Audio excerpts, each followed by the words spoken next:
Brother, இப்போ நம்ம 79th independence day வந்து நம்ம கொண்டாட போகிறோம். ஆமாங்க. இந்தியா வந்து சுதந்திரம் அடைஞ்சிருச்சுங்களா இல்லையா?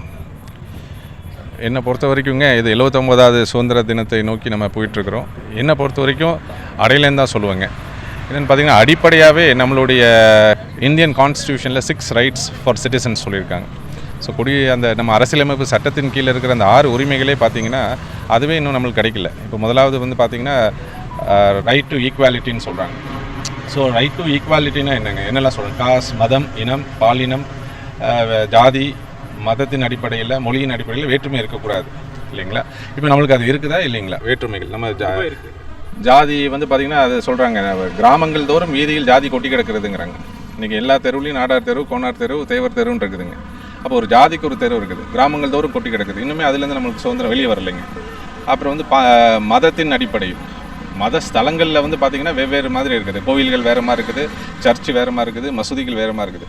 ஆனால் உள்ளே இருக்க மனிதன்கிறது ஒன்று தாங்கிற ஒரு புரிதலே மக்களுக்கு இன்னும் இல்லைங்களே. அதில் எவ்வளோ வேற்றுமைகள் இருக்குது. அந்த மத ஸ்தலங்களுக்குள்ளேயே ஜாதிகள் வாரியாக பிரிவினைகள் இருக்குது. ஒவ்வொரு தேவாலயம் எடுத்துக்கிட்டிங்கன்னா இவர்களுக்கு இந்த ஜாதியினருக்கு இந்த தேவாலயம், அந்த ஜாதியினருக்கு வேறு தேவாலயம், இப்படி இருக்குதுங்க. ப்ராகிபிஷன் ஆஃப் அன்டச்சபிலிட்டி அப்படிங்கிறது ஒன் ஆஃப் த ரைட்ஸ், நம்ம ரைட் டு ஈக்குவாலிட்டியில் இருக்குங்க.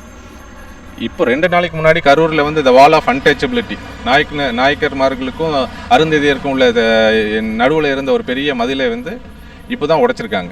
ஸோ இப்போ தான் வந்துட்டு பார்த்திங்கன்னா இன்னுமே நிறைய பாகுபாடுகள் இருந்துகிட்டு தான் இருக்குது, பிரிவினைகள் இருந்துகிட்டு தான் இருக்குதுங்க. அரசியலும் பார்த்திங்கன்னா நம்மளுக்கு ஓட் பாலிடிக்ஸ்ன்னு சொல்லுவாங்க.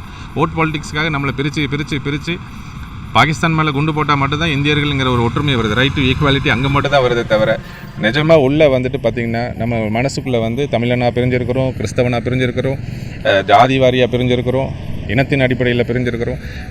பெண்களுக்கு பார்த்திங்கன்னா இன்றைக்கி ரேட் இன் இந்தியா 85 பேர் ஒரு நாளைக்கு பலாத்காரம் பண்ணுறாங்க. கன்விக்ஷன் ரேட் வந்தீங்கன்னா 28%. எவ்வளோ ஒரு பெரிய கொடுமையை நம்ம கட்டவிழ்த்து விட்டுட்டு இருக்கிறோம் பெண்களுக்கு அகெயின்ஸ்டாக.